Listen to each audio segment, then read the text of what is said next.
Hello and welcome to the Recipes for Success podcast. I'm your host and the CEO here at Zupa, Ollie Brand.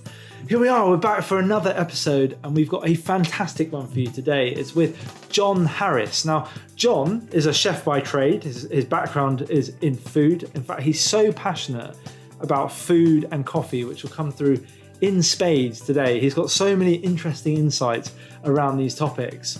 But his background is he created the Good Eating Company, which is a business and industry, or B&I as we refer to it throughout this episode of the podcast, but B&I contract caterer. And he later sold the Good Eating Company onto Sodexo. And since then, he's created his own consultancy called Let's Confab.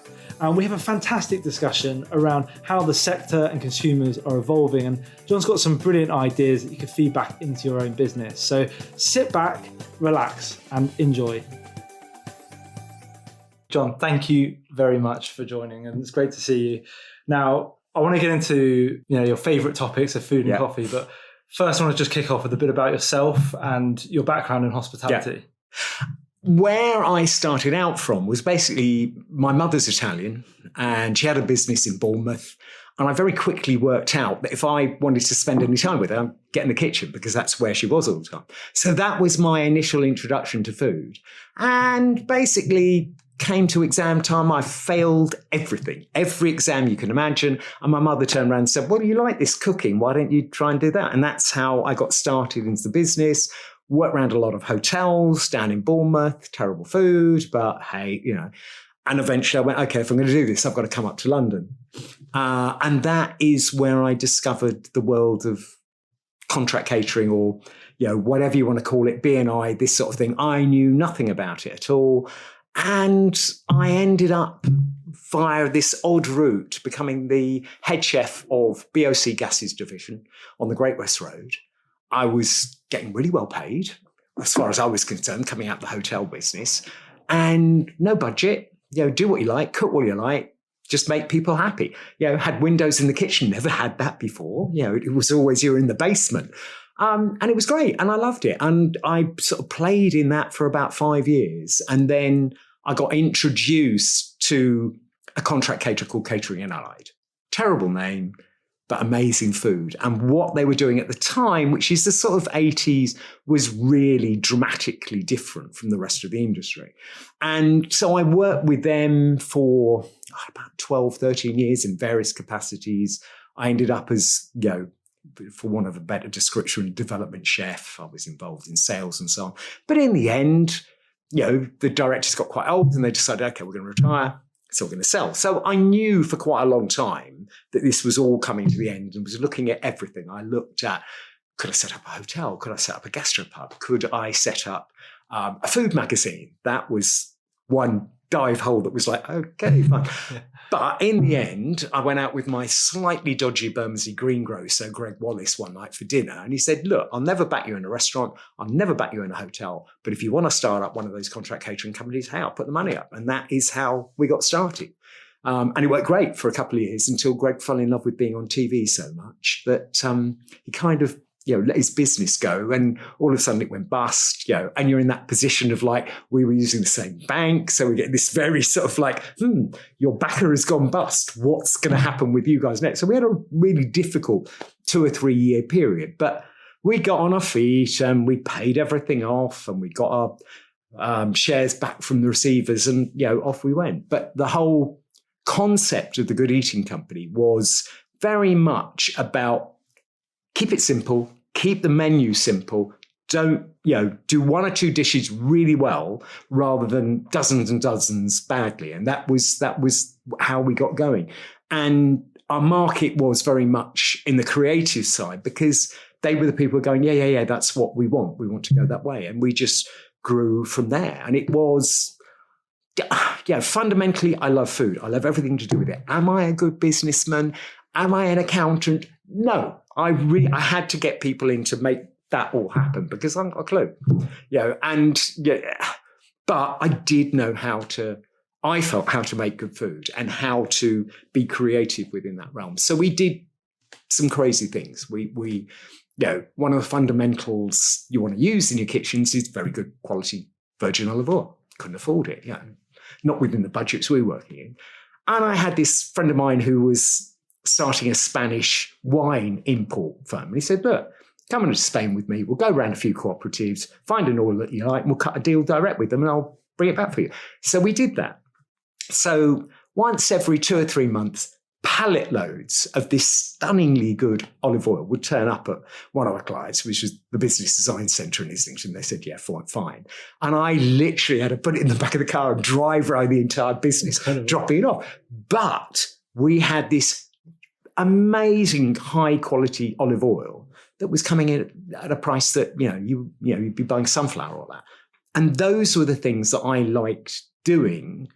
And I felt that made us different from everybody else. And so that was the process that we sort of went down. And yeah, the business grew and we got into different sectors and this sort of thing. So yeah, that was my life. And then it got to a stage where I think I felt as if, okay, I've kind of got as far as I can with it without getting a lot bigger. And I realized that the only way the company would go to that next stage was working with a large-scale caterer. Because you got into this situation where clients would go, love to talk to you. Bottom line is your bank account can't cope with our business, so it's over.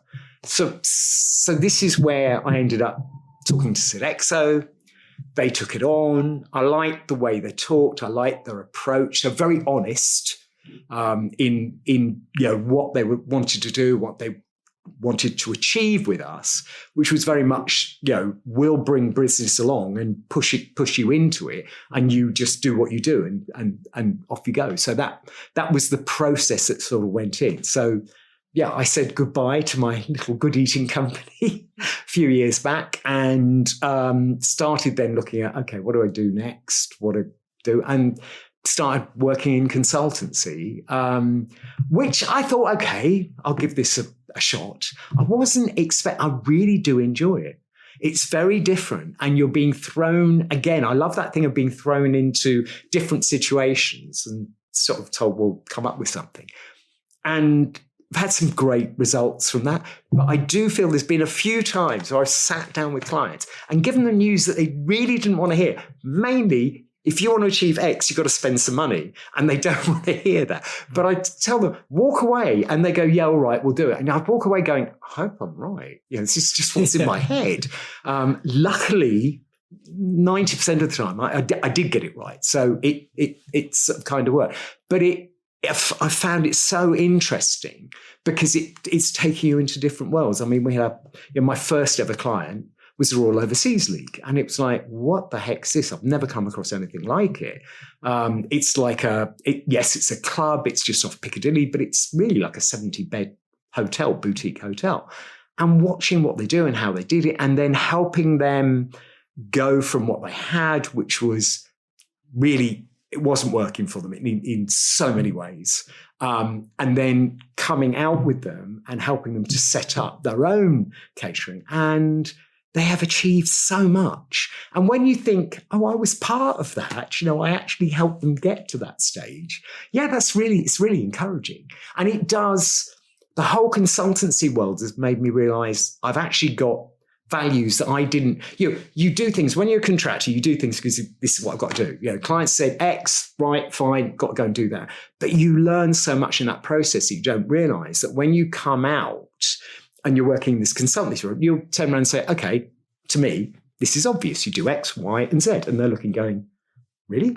It's like, well, yeah, isn't that? And what I've realized is I've got a lot more information tucked up there than I actually ever realized that I did. And now that's made me a lot more confident. When clients say, okay, what's your advice? I will turn around and say, it's this. And if you don't want to hear it, that is absolutely fine. I'll walk out the door. Not a problem. I'm luckily 9 times out of 10 because they look at you going, well, you haven't got an axe to grind. You're not the contractor. So, okay, we better listen because, we're paying like for a real advice. impartial view, basically. Yes, yeah. And that's, and all I'm trying to do is look at the different jobs and think, how is going to be the best way to get the best food you can out of this situation. On a personal level, though, what was the thing that you were most passionate about when you got into it? Is it purely the food? Was it the... Yeah, I am a purist. I'm very simple. That my whole thing was about the food. And yes, one of the things for me was about the coffee. Okay. Why? One, I'm a bit obsessive about coffee. I drink far too much of it. But also it was it's my quote, my business head, if you like, is that I worked out that if you did better coffee than anywhere else in the area, any coffee shop, whatever, what it meant was your clients would be coming in, they'd go through security and they'd head over to you. And I didn't need them to know what, why. I just needed them to think, that is the best coffee, I'm going to come. Because if you manage to get them as they come in and they come through, they're then checking out, okay, what cookies they're baking, what are the muffins today, what's on for lunch? And you've got them then coming back to you all the way through the day. If they come in with their Costa or whatever it is and go straight up to the desk, you've lost them. You might see them at lunch, but you need that contact, you need that pull with them. And you can get that. And the way to get that was through the coffee. So I was very obsessive about what we did with coffee. And that's remained with me. I mean, I started with Illy, my first love, drank it for 30 years. Long time ago, I would have an espresso in one hand and an unfiltered Jatan in the other.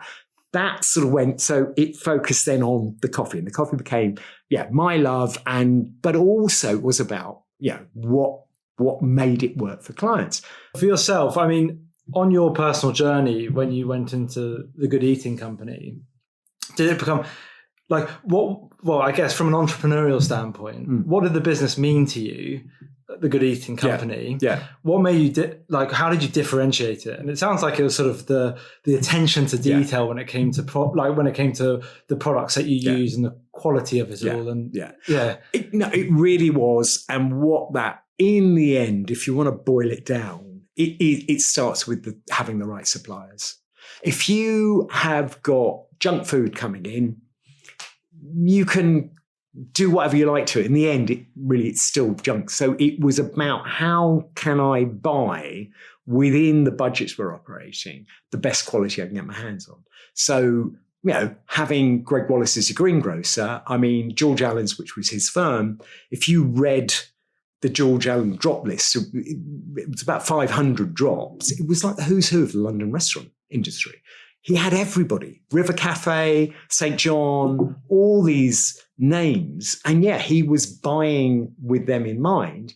And we were, benefiting from that process. So, I did a deal with Greg in the very early days where I said, right, the best tomatoes you can buy are Sicilian. I mean, they still fundamentally are, but much more difficult to hold up. But I did this deal with him. I said, right, from June till September, if anybody within Good Eating Company orders tomatoes, you only send them fine cherry tomatoes from Sicily. And I just cut a deal with him. That means we're going to buy this much. This is the price I want and everything. And it worked.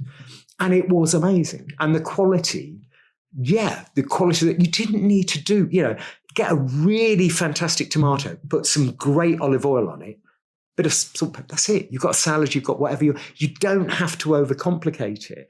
And it's about, for me, it was about making the ingredients shine rather than, I'll throw this in, that in, make that work, try and come up with something tastes okay. If you get overcomplicated with food, in the end, you just end up with an interesting mess on the plate that you can't really taste any of the individual items. And to me, that's such a waste. And so the focus on the people who are cooking with us was to, adopt to that. If you're going to have 4 ingredients in a dish, they've all got to justify the reason why they're there. If you've got 10, you've got a problem, and what are you going to cut out? And this is the approach I had. And within Good Eating Company in those days, if you were a cook and you wanted to get on within Good Eating Company, very simple, cook better food than anybody else.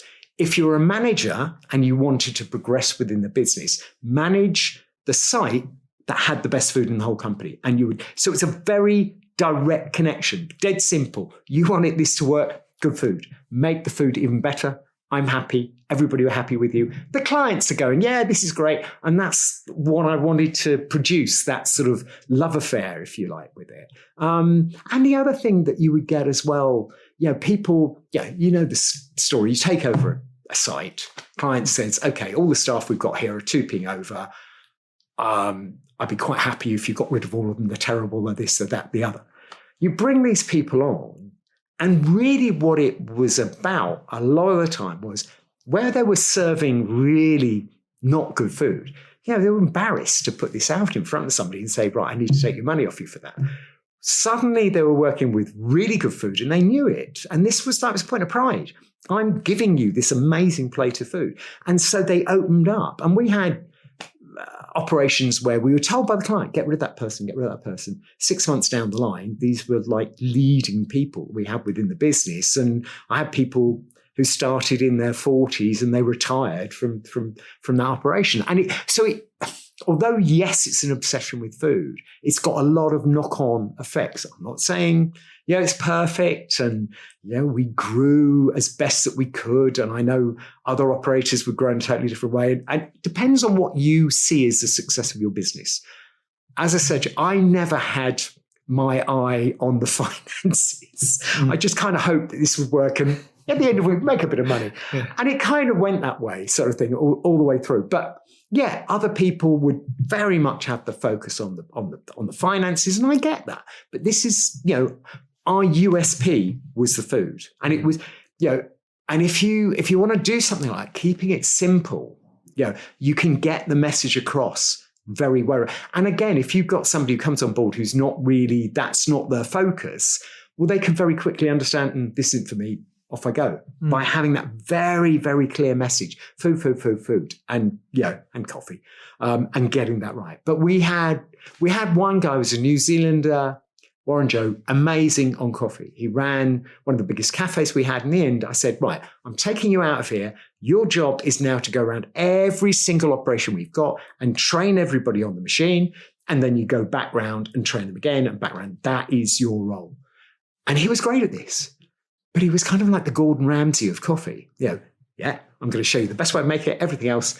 But get it wrong, after I've shown you twice, you're out. And he was people were terrified of him. And I had to sort of like control that a little bit because he was a lovely guy, but he was just, his thing was the coffee, whereas my thing was the food.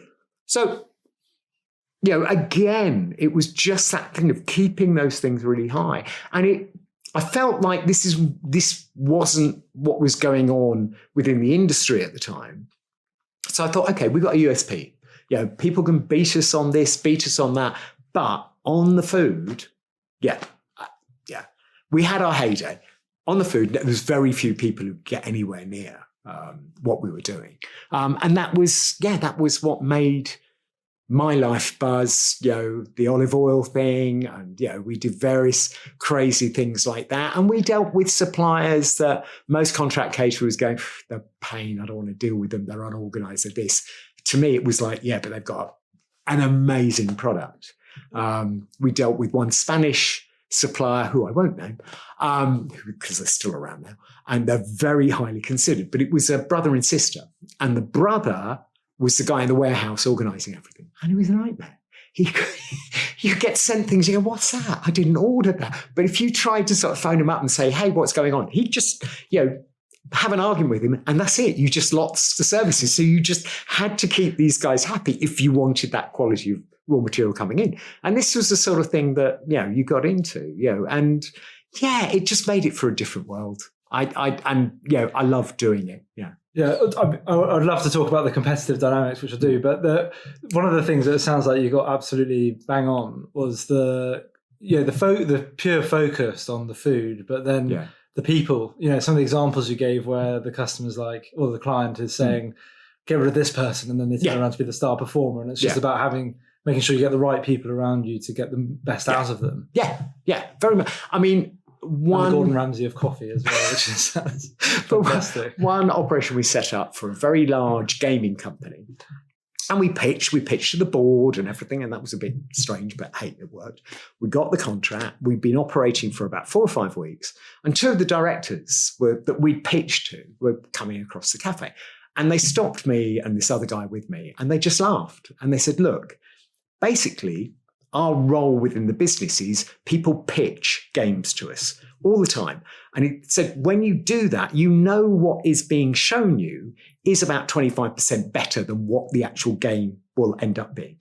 He said, what you've done is you showed us something, and this is actually 25% better than what you showed us, which for them, this is just like crazy. We love you. Nothing will ever be a problem in your lives. Just tell us what you need and we'll let you get on with it, sort of thing. And so there were definitely financial benefits from doing this way. It's got to be the right client. Not everybody has got that passion behind it. But sort of coming forward, I mean, I did some consultancy work with a facilities company. And they got hold of me and said, look, before COVID, all our clients were interested in was, we want this service, that service, photocopying, whatever, and it's got to come in at this cost.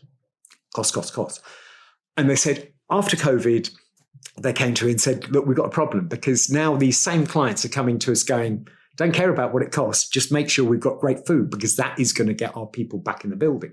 And they were saying to me, like, we don't know what to do in that scenario. Help. What do we do? How do we value it? How do we judge it? How do we tell whether we're getting some decent food coming in? So again, it's sort of like, okay, that was interesting, because you don't kind of expect that from facilities. Facilities people are a breed unto themselves. And I've operated with loads of them before. But most of them, I probably shouldn't say this, but most of them don't have much of an idea of food. The comment that used to kill me so many times from facilities managers, I'm no foodie, but I like a baked potato with baked beans every lunchtime. So that is part of the menu. And they're going, no, please. But, again, it was that thing of like, okay, we've got to make this work. How do we make it great? How do we change it? And you just, you've just got to sort of go with it, and the fun of it is achieving things within these very, very sort of structured organizations and making it work. It can be a lot of fun. Yeah, it's amazing. Yeah.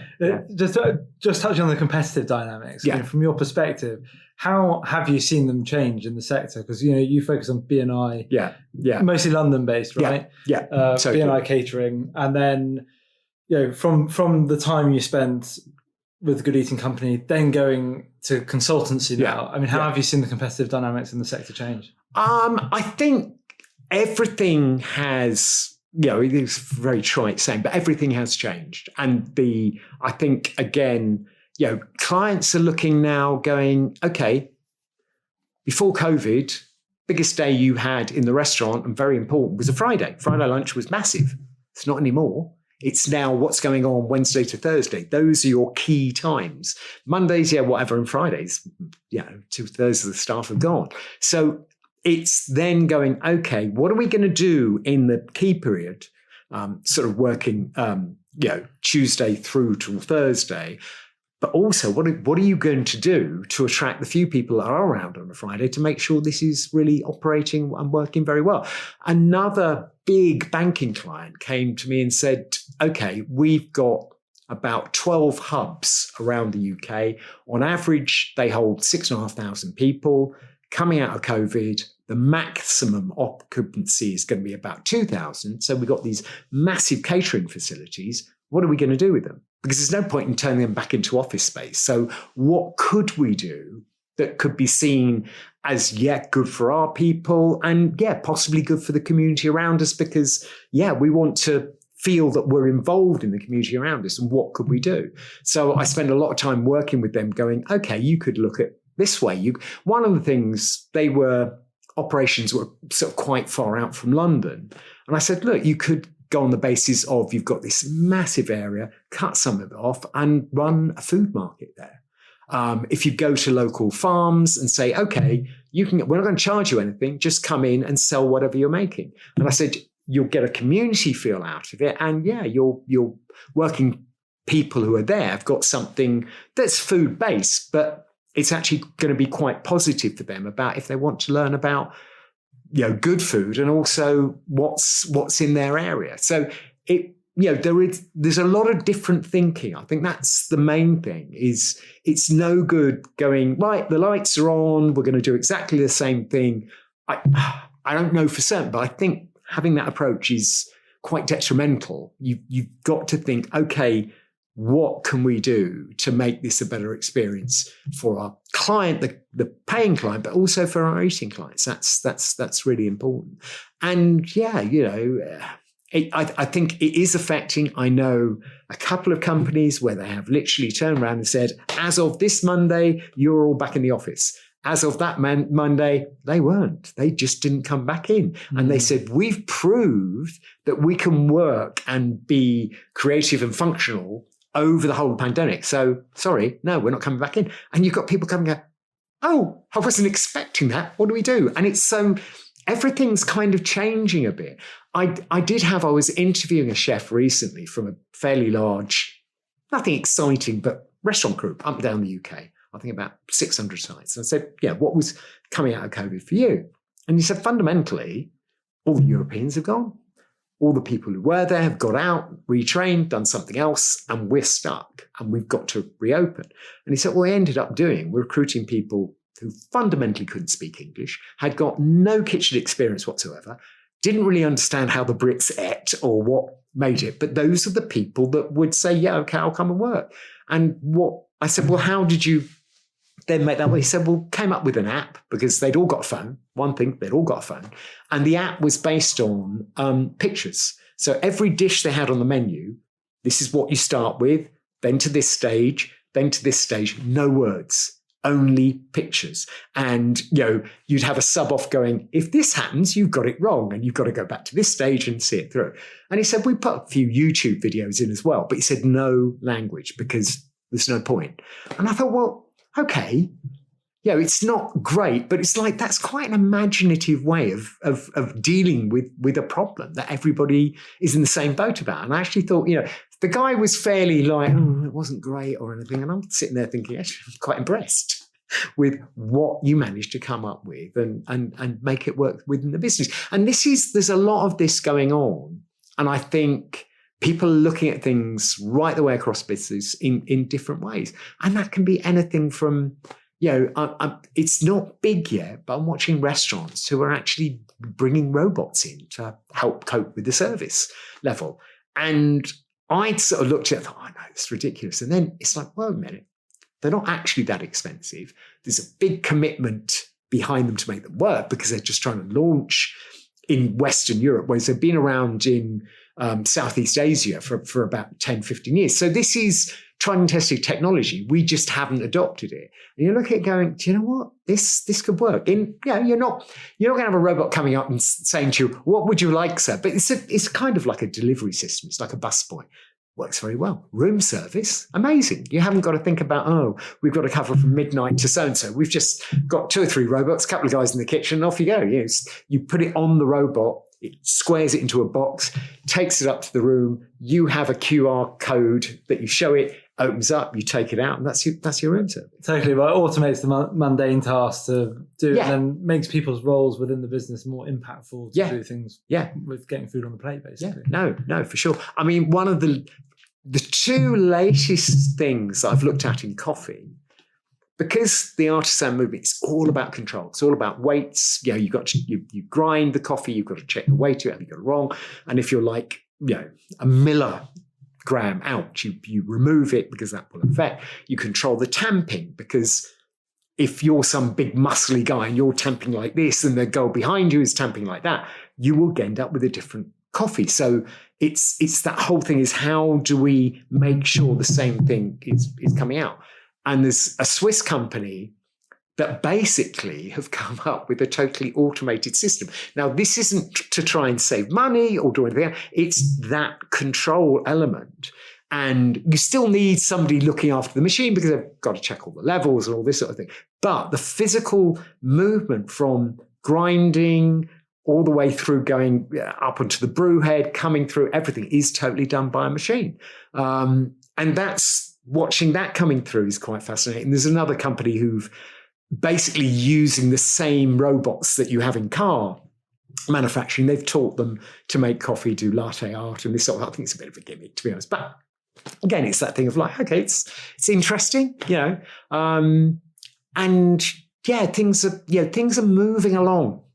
There's development work all the time in what's going on. If you look at coffee, everybody's like, it's too expensive. It's getting too expensive. I don't want to pay this. And I'm like, I was looking at something where, if you go back to 1720 when coffee first started coming into Europe, a pound of green beans would cost you £13.50. Now, bear in mind, 1740, the average price of beans at the moment is between £2.50 and £3.50 a pound. So massive difference. Plus, what £13.50 would buy you in 1740 compared to now is very different. And if you project that original pricing structure, bring it forward, what it means is a cup of coffee would cost you £37.50. Now, nobody's getting anywhere near £37.50, but people were paying it. It was very much a luxury product just coming in. I'm not saying anybody wants to go back to that, but I do think to an extent, if you're a coffee drinker and you love the artisan approach, part of that is knowing that the producer is being looked after, that it's not just all about the guy in the coffee shop and the roasters and the bigger elements of it. It's the guy with a couple of acres and his family farm it. They traditionally have not got the benefit. But if we don't start making sure that benefit goes through, there's a lot of them who are now in the process of just getting out. They've given up. It's just not worth it. And so if you want that cup of coffee and you like it and that's part of your daily routine, well, get used to the idea that maybe you're going to have to pay a bit more for it. Now, that can be controversial or however you want to put it and everything, but to me, it's a reality of what the trade's about. And at the end of the day, do you really want to be drinking something that is being produced by virtual slave labor at the far end of it, that you never see, but that is what is providing you with that cup that you love every day that you have and all this sort of thing it's not good. So people have been working on this for a long time and trying to do various ideas.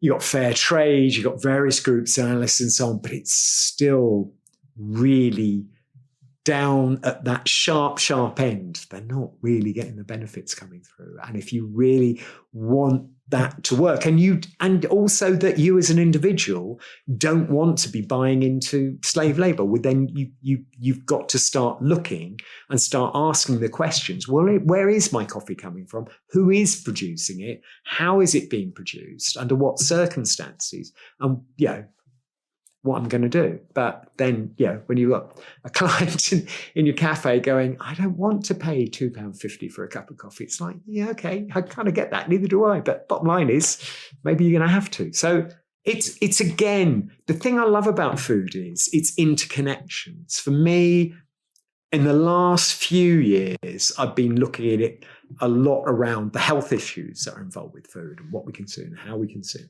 And the changing views on things like fats. If you go back to the 60s and 70s, animal fat was going to kill you. Don't eat it any form. You'll have a heart attack, this, that, and the other. And what you should be consuming is sunflower oil, vegetable oils, soybean oils, all that stuff, and the spreads that go with it. And bring that forward to now, and they're realizing actually there's not that much wrong with animal fats. Not in a massive condition, but as part of a good diet and everything, it's actually a lot of it's very good for you. And if you start looking at basically all the oils in the supermarkets, they're fundamentally really bad for you. They're all hydrogenated, and you should be not cooking with them or using them anyway. And the same thing, sunflower margarine spreads, that was sold to us as, this is the healthy approach and all that. No, it really isn't. And to me, one of the things I found with that is the natural colour of those soft spread margarines is gunmetal grey. And they have to dye it with that bright yellow to make you go, oh, yeah, that looks okay to eat. But the reality is, its natural colour is gunmetal grey. And it's like, do you really want to be eating something that looks like that? I certainly don't. That's a chilling thought. And again, for me, butter is a great thing to work with. It's a great flavour enhancer of whatever you're doing. And margarine is just like, So, yeah, I sort of go into that and I find that area of things fascinating, because what I'm finding more and more is the things that I think are good quality and good quality food are also the things that are good for you, that are good for your body and the way you consume them and everything else. Having that, having a healthy diet is not about eating, a few nuts and greens and feeling like you've been, starved or whatever, or you've got to go down this diet or that diet. It's about having a healthy mix. On that topic, stepping out of just the world of contract catering, actually the whole UK society, British society, food. Do you think there's a sort of educational deficit around that? Because obviously the convenience, the commercial aspect of the box meal or the and the processed food and the convenience, especially with things like Deliveroo, very easy and accessible. So do you, the ease of whipping up a wholesome meal, the 5 ingredients, you see it. Jamie Oliver's cookbook. I mean, there's a lot of cookbooks and 15-minute meals, whatever it is. Now, how do you think how do we instigate that change at a societal level? At a societal level, you need a lot of people to start talking about it. It won't. And I think this is happening more and more as people are starting to realize more and more what this means. I mean, if you look at it from, if you want big society point of view, industrialized meat production, we're basically going to kill the planet. Yes, the biggest food movement in the world is vegan. That is the biggest movement in the world. But at the same time, our meat consumption has gone up by 30% in the last 2 or 3 years, and it's going up exponentially. Countries that didn't have meat production are getting, they want meat and this sort of thing. And what's happening is it's all about this industrialized production system. So if you look at chickens, most chicken farms, you're looking at 20 to 30,000 birds in a shed. The only reason they can do that is because they flood them with antibiotics as a growth promoter. But the sideline of that is, you don't have to look after them that much because they're not going to get infections. So that goes through. So they're dosed up with antibiotics, they're dosed up with growth promoters, they're dosed up with GM to get them to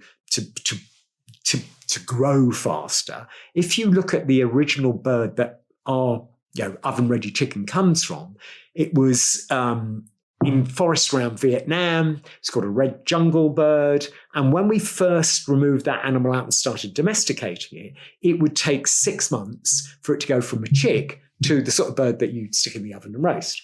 We've now got that down to under 4 weeks.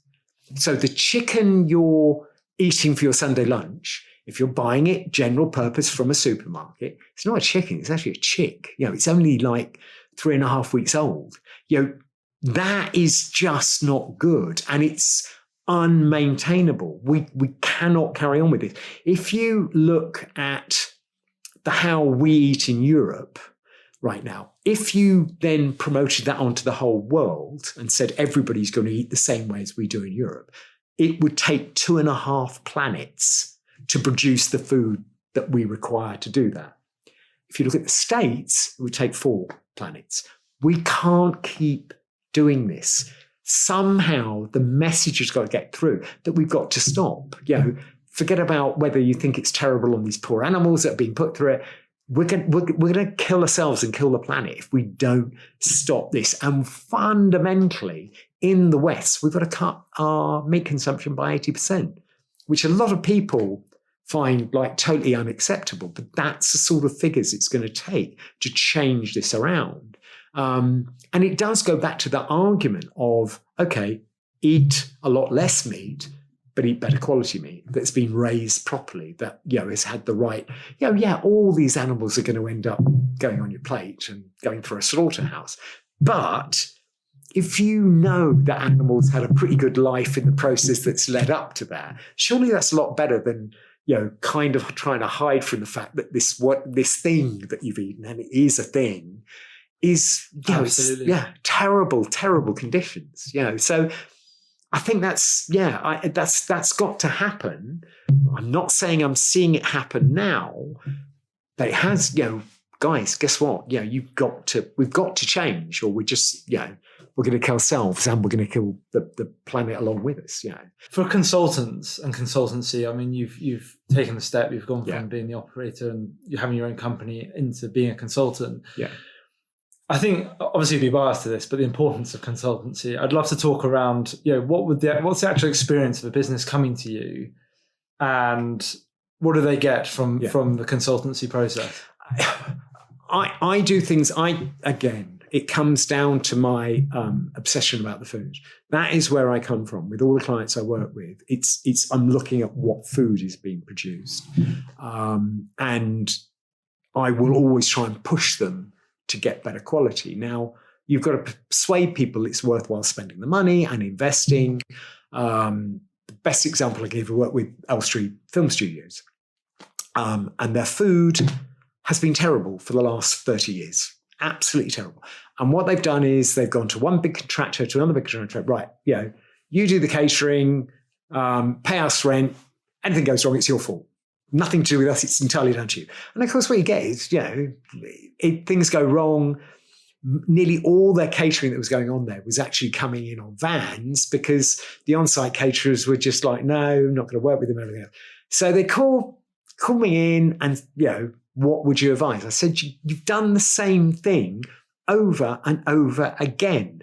It's like hitting your head up against a wall. You're having the same result. You've got to stop what you're doing. So the route I took them down was to go to a very small caterer that was very young and enthusiastic.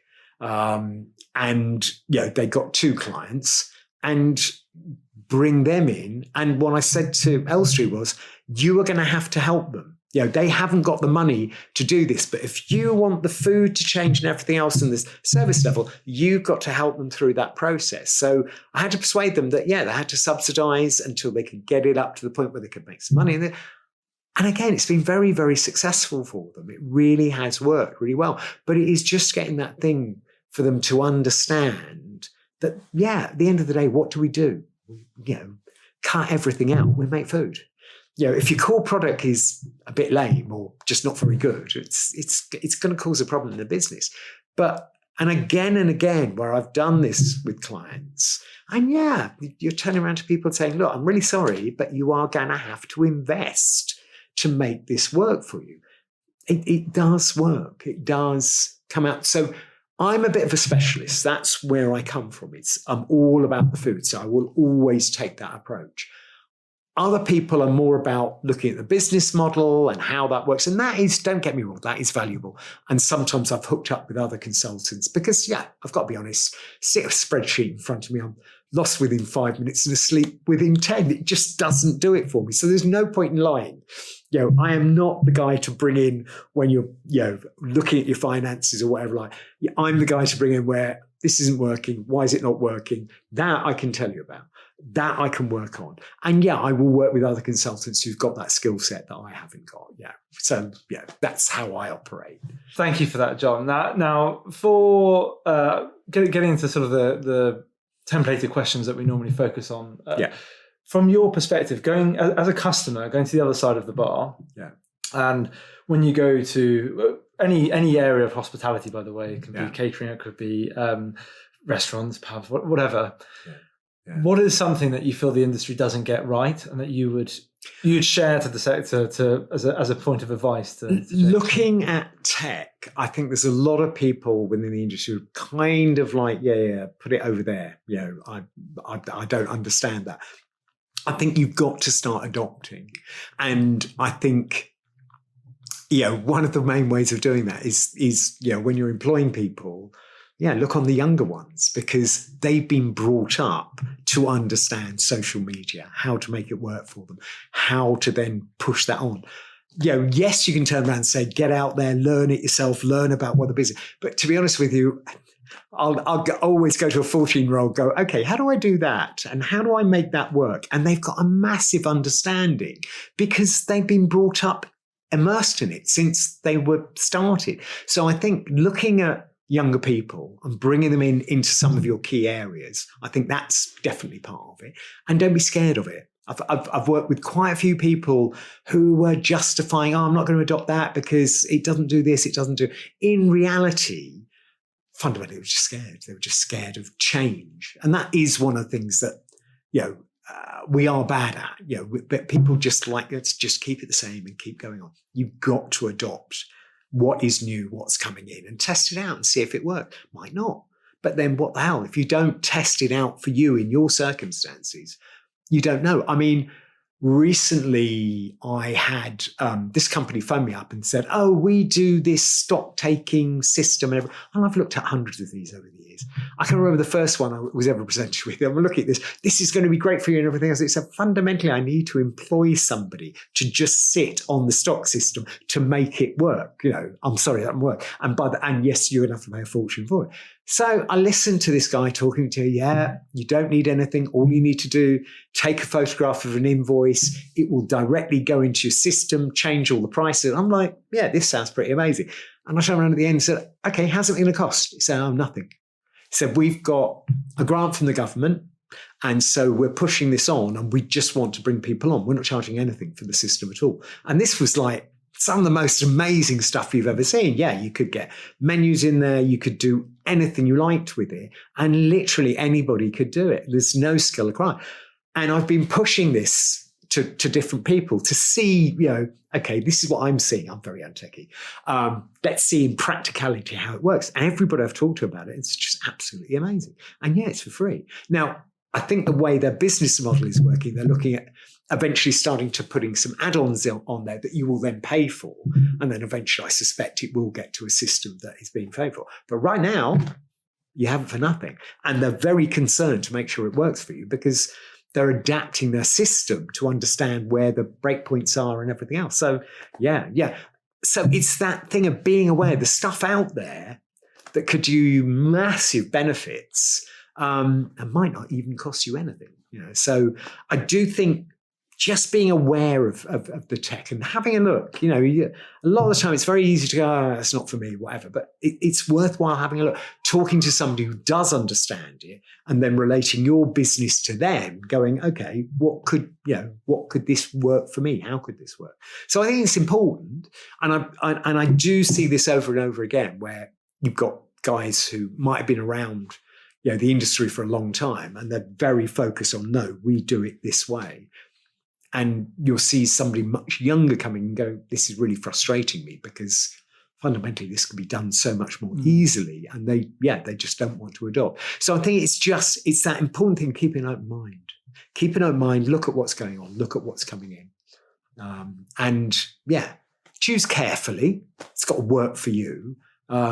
But you can't get away from it. You can't, tech is just, it's going on around us.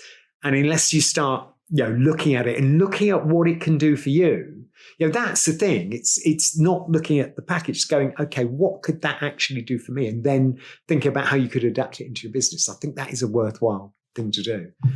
It's got to be purpose-led and it's got to automate the things that you do. And it can't be that situation where you're employing someone specifically to do this. And it's a really important piece about technology. Automate process, basically. That's what we want. So how that advice around technology is fantastic. But in terms of the user, as a customer, the user experience, what advice would you give in terms of a thing? It could be a gripe where you think they just don't get it right.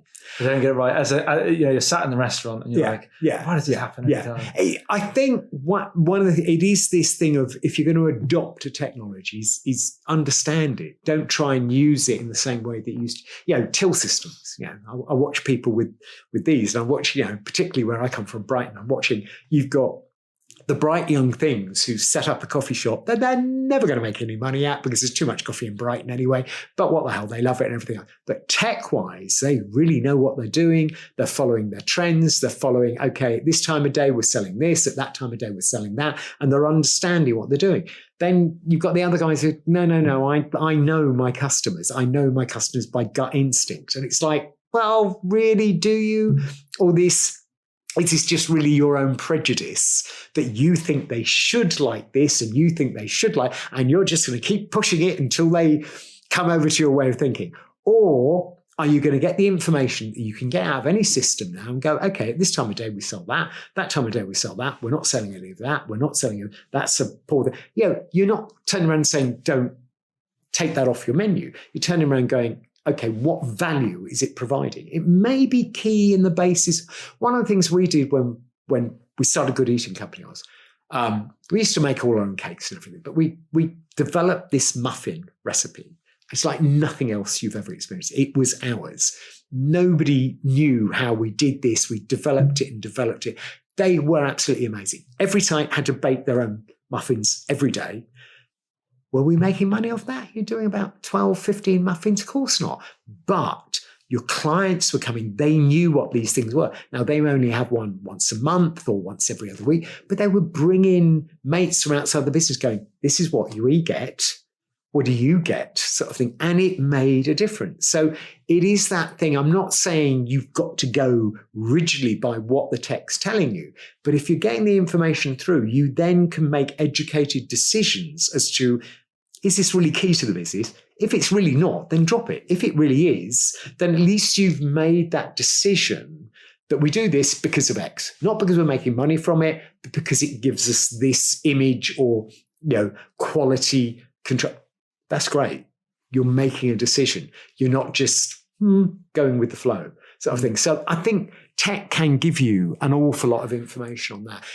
And again, with chefs, it can make their lives a lot easier. And where, if you've got a guy working a kitchen and you're paying for his skill level and everything else, you want that skill on the stove, in his purchasing, whatever he's doing. You don't want him spending hours doing dish costings with a pen and paper and go, oh, what's this? And that one, it'll be inaccurate because they'll, I can't be bothered. I think it's about 10p. Right, shut that off. If you've got these systems that help them, support them, back them up, it frees their time up.